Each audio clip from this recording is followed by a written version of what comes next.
Managing multiple design projects can get messy without a good system.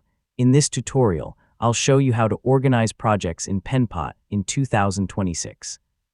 You'll learn how to structure your workspace, name files clearly, organize assets, and keep everything easy to find as your projects grow. Start by signing into your Penpot account. From your dashboard, either create a new project or open an existing one that you'd like to organize. Give your projects and design files descriptive names instead of generic titles. Use names that identify the product, client, or feature whenever possible. Consistent naming makes it much easier to locate files later. Inside each design file, organize your pages, frames, and layers into a logical structure.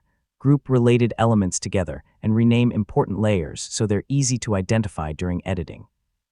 Store frequently used buttons, icons, colors, and other interface elements as reusable components.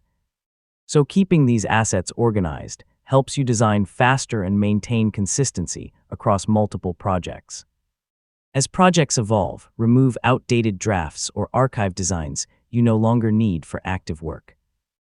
Keeping only relevant files in your workspace makes navigation faster and reduces unnecessary clutter.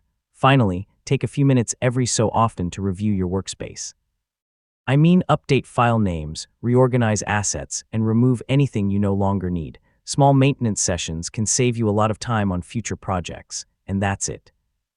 You've successfully learned how to organize projects in Penpot in 2026.